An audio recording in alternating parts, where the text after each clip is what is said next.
밤하늘을 올려다보며 우리는 저 무한한 공간의 끝이 과연 어디일지, 그 너머에는 또 어떤 세상이 펼쳐져 있을지 궁금해하곤 하죠. 인류는 아주 오래전부터 이 거대한 질문을 품어왔습니다. 단순히 별들의 움직임을 관찰하는 것을 넘어 우리가 사는 세상의 경계와 그 너머의 미지에 대한 근원적인 호기심은 문명의 시작과 함께 우리 마음속에 깊이 자리 잡았을 겁니다. 고대의 신화에서부터 현대과학의 최첨단 이론에 이르기까지 우주의 끝을 찾아 떠나는 여정은 사실 우리 자신을 이해하려는 인류의 끊임없는 지적 탐구와 맞닿아 있다는 사실 알고 계셨나요? 오늘 저희는 우주라는 거대한 퍼즐의 마지막 조각, 그 끝을 향한 인류의 오랜 여정을 함께 떠나보려 합니다.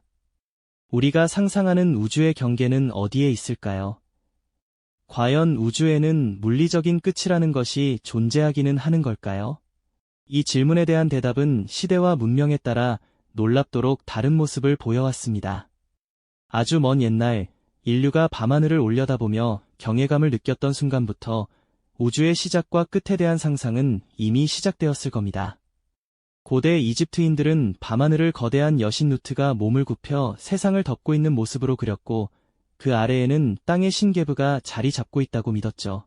그들에게 우주의 끝은 신들의 영역이면서 동시에 세상의 물리적 경계와 다르지 않았습니다.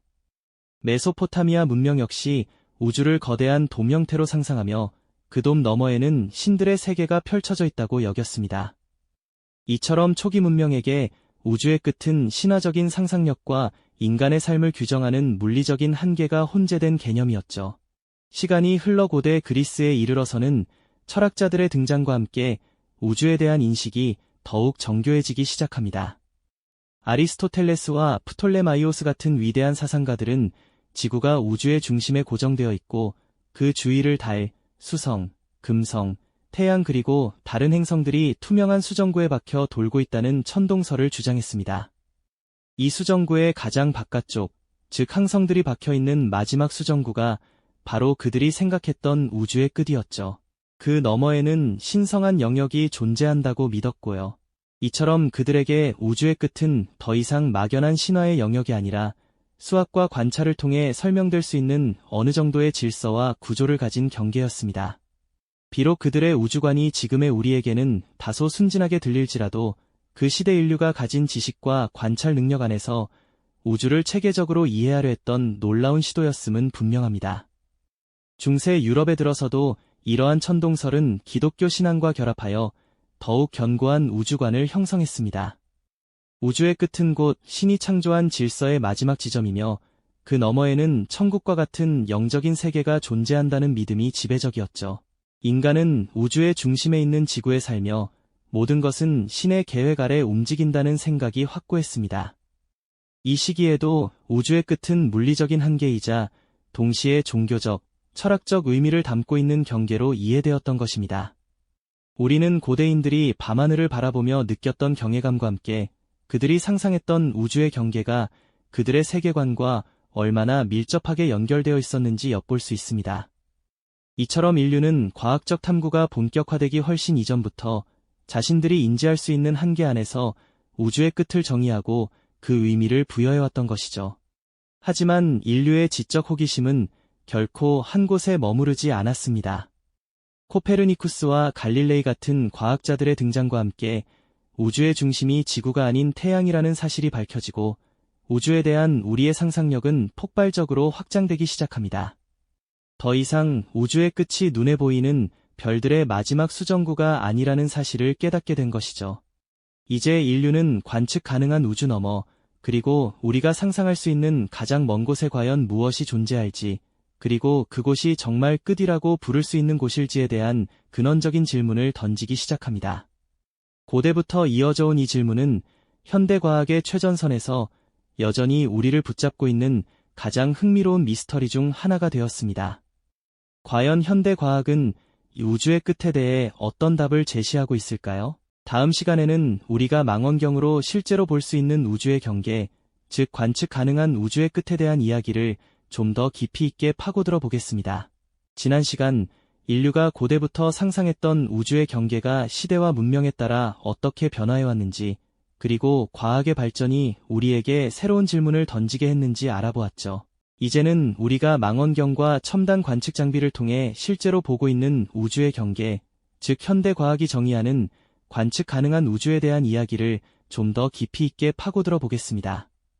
과연 우리가 눈으로 확인할 수 있는 우주의 끝은 어떤 모습일까요? 우리가 우주를 이해하는 데 있어 가장 근본적이면서도 중요한 물리 법칙 중 하나는 바로 빛의 속도입니다. 빛은 우주에서 알려진 모든 것 중 가장 빠르게 이동하는 존재이지만 그 속도는 초당 약 30만 킬로미터로 일정하게 정해져 있죠. 이 절대적인 속도 제한이 우주의 끝을 논하는데 그렇게 중요한 의미를 가질까요? 아주 간단합니다. 우리가 밤하늘에서 반짝이는 별이나 저 멀리 희미하게 보이는 은하를 바라볼 때 그 빛은 이미 수년, 수십 년, 심지어 수억 년이라는 엄청난 시간을 여행하여 이제야 우리 눈에 도달한 것입니다. 마치 누군가가 아주 오래전에 보낸 편지를 이제서야 받아 읽는 것과 같다고 비유할 수 있겠죠. 그렇다면 현재 우주의 나이가 약 138억 년으로 추정된다는 점을 고려하면 우리가 관측할 수 있는 가장 먼 지점은 138억 년 전에 출발한 빛이 지금 이 순간 우리에게 도착한 곳일 것입니다. 이 138억 광년이라는 거리가 바로 우리가 관측 가능한 우주의 한계처럼 느껴지실 텐데요. 사실은 여기에 우주의 또 다른 놀라운 특성이 더해지기 때문에 실제 상황은 조금 더 복잡합니다. 바로 우주의 팽창이라는 현상이죠. 우주는 지금 이 순간에도 끊임없이 그리고 가속적으로 팽창하고 있습니다. 흔히 풍선 위에 점들을 찍고 풍선을 불면 점들 사이의 거리가 점점 멀어지는 것처럼 우주 공간 자체가 계속해서 늘어나고 있다는 의미입니다. 빛이 우리를 향해 수십억 년 동안 여행해 오는 동안에도 그 빛이 지나온 우주 공간 자체가 함께 팽창해버리는 것입니다. 따라서 138억 년 전에 출발했던 빛이 현재 우리에게 도달했다면 그 빛이 출발했던 바로 그 지점은 현재 우리로부터 약 460억 광년이라는 훨씬 더 광대한 거리에 위치하고 있습니다. 우리가 지금 보고 있는 빛은 과거의 모습이지만 그 빛의 원천이었던 곳은 지금은 훨씬 더 멀리 가버린 셈이죠. 이것이 바로 현대 과학이 정의하는 관측 가능한 우주의 실제 반지름이며 우리가 볼 수 있는 우주가 단순히 빛의 속도와 우주의 나이를 곱한 것보다 훨씬 더 광대한 이유가 여기에 있는 것입니다. 정말이지 상상을 초월하는 스케일 아닌가요? 그렇다면 이 광대한 관측 가능한 우주의 가장자리, 즉 우리가 볼 수 있는 가장 먼 곳에는 과연 무엇이 존재할까요? 마치 아기가 태어나 처음으로 세상을 보듯 우주가 태어난 직후의 모습을 담은 가장 오래된 빛이 바로 그곳에 있습니다. 그것이 바로 우주 마이크로파 배경 복사, 줄여서 CMB라고 부르는 신비로운 현상입니다. 우주가 처음 탄생했을 때는 지금처럼 별이나 은하가 존재할 수 없었습니다. 대신 엄청나게 뜨겁고 밀도가 매우 높은 플라스마 상태였죠. 마치 뿌옇고 두꺼운 안개 속처럼 빛이 자유롭게 이동할 수 없는 불투명한 상태였습니다.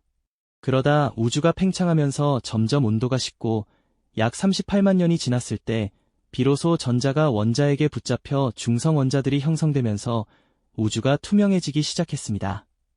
이때 우주 전체로 한꺼번에 방출된 빛이 바로 CMB입니다. 이 빛은 마치 우주가 갓 태어났을 때 발산했던 아기 우주의 첫 번째 울음소리 또는 초기 우주의 잔광과도 같다고 비유할 수 있습니다.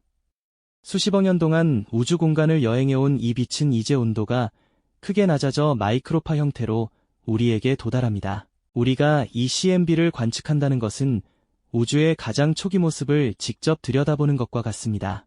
이는 빅뱅 우주론의 가장 강력한 물리적 증거 중 하나이며 우리가 볼 수 있는 우주의 가장 먼 경계를 실제로 눈으로 확인하는 것이나 다름없죠. 그러니까 우리가 관측 가능한 우주라고 부르는 것은 결국 빛의 속도라는 절대적인 한계와 우주의 나이, 그리고 우주 팽창이라는 복합적인 요소들이 만들어낸 우리의 시야 속에 들어오는 우주인 셈입니다. 이 경계 너머에 무엇이 있을지는 아직 우리의 눈으로 직접 확인할 수 없습니다. 하지만 인류의 상상력과 지적 호기심은 결코 이 관측 가능한 우주에만 머무르지 않습니다. 다음 시간에는 우리의 눈에 보이지 않지만 과학자들이 다양한 이론적 가설을 통해 추측하고 있는 실제 우주의 끝에 대한 흥미로운 이야기들을 함께 탐험해 보겠습니다. 과연 우주는 어떤 기하학적인 형태를 가지고 있으며 그 궁극적인 운명은 어떻게 될까요? 기대하셔도 좋습니다. 자, 그럼 이제 우리의 시야를 넘어선 그야말로 실제 우주의 경계는 어떤 모습일지 함께 상상해 볼까요? 우리가 지난 시간까지 이야기했던 관측 가능한 우주는 빛의 속도라는 한계 때문에 우리에게 도달한 빛으로만 그 존재를 확인할 수 있는 영역이었죠. 하지만 실제 우주는 그보다 훨씬 더 광대할 수도 있고 어쩌면 무한할지도 모른다는 것이 과학자들의 가장 흥미로운 가설 중 하나입니다. 우주의 끝을 논할 때 가장 먼저 떠오르는 질문은 바로 우주의 형태는 과연 어떨까? 하는 점일 겁니다. 마치 지구의 표면이 평평해 보이지만 실제로는 둥근 구 형태인 것처럼 우주 역시 우리가 미처 알지 못하는 기하학적인 모양을 가지고 있을 수 있거든요. 현재 과학자들은 크게 세 가지 가능성을 두고 우주의 형태를 추측하고 있습니다. 첫째는 평평한 우주, 둘째는 열린 우주, 그리고 셋째는 닫힌 우주입니다.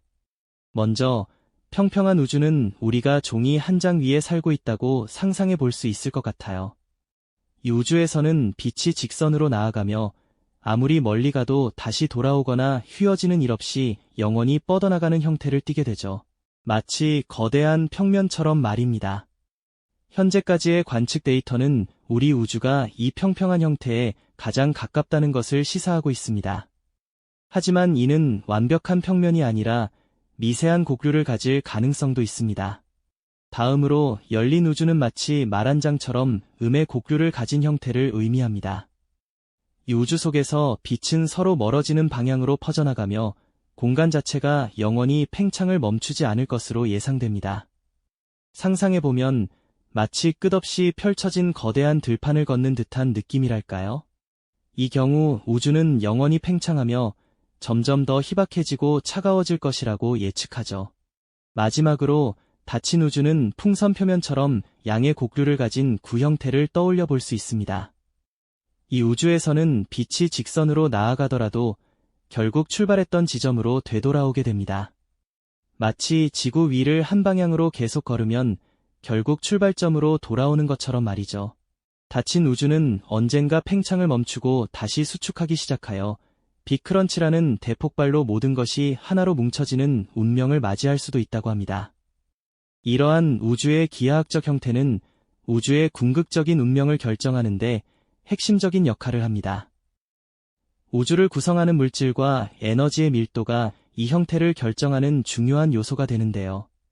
현재 우리의 우주는 평평한 형태에 가깝다고 알려져 있지만 이는 여전히 활발히 연구되고 있는 분야입니다. 우리가 우주의 형태를 정확히 알아낸다면 우주가 어떻게 시작되었고 또 어떻게 끝을 맺을지에 대한 중요한 단서를 얻을 수 있을 겁니다. 게다가 관측 가능한 우주 너머에는 우리가 상상하기조차 어려운 무한우주나 다중우주의 개념이 존재할 수 있다는 가설도 있습니다. 무한우주는 우리의 관측 가능한 영역을 훨씬 뛰어넘어 끝없이 펼쳐진 우주 공간을 의미합니다. 마치 거대한 바다의 한가운데에서 우리 눈에 보이는 지평선이 전부가 아닌 것처럼 우리의 우주 역시 그 너머에 또 다른 우주들이 무한히 존재할 수 있다는 것이죠. 이 가설에 따르면 우리와 똑같은 존재가 다른 우주 어딘가에 살고 있을 가능성도 배제할 수 없게 됩니다. 더 나아가 다중우주로는 아예 물리법칙이나 상수 자체가 다른 수많은 우주들이 동시에 존재할 수 있다는 파격적인 주장을 펼칩니다. 마치 하나의 거대한 거품 목욕탕 속에 수많은 비눗방울들이 떠다니는 것처럼 각 비눗방울이 하나의 우주를 의미할 수 있다는 비유를 들 수 있겠네요. 이 모든 가설들은 아직은 과학적인 증거가 부족한 이론의 영역에 머물러 있지만 우리의 상상력을 자극하고 우주에 대한 우리의 이해를 한 차원 높여주는 역할을 하고 있습니다. 이처럼 우주의 끝을 탐구하는 것은 단순히 과학적인 호기심을 넘어 인간 존재의 의미와 우주 속 우리의 위치에 대한 근원적인 질문으로 이어지기 마련입니다. 광활한 우주 앞에서 우리는 얼마나 작은 존재이며 우리의 지식은 과연 어디까지 닿을 수 있을까요? 이 질문들은 우리에게 겸손함을 가르치면서도 동시에 미지의 영역을 향한 끝없는 지적 욕구를 불러일으키곤 합니다. 결국 우주의 경계를 탐색하는 행위는 우리 자신을 더 깊이 이해하려는 인류의 위대한 여정인 셈이죠. 이 영상이 도움이 되셨다면 좋아요와 구독 부탁드립니다. 여러분의 응원이 제게 큰 힘이 됩니다. 다음 영상에서도 더 유용한 정보를 공유하겠습니다. 감사합니다.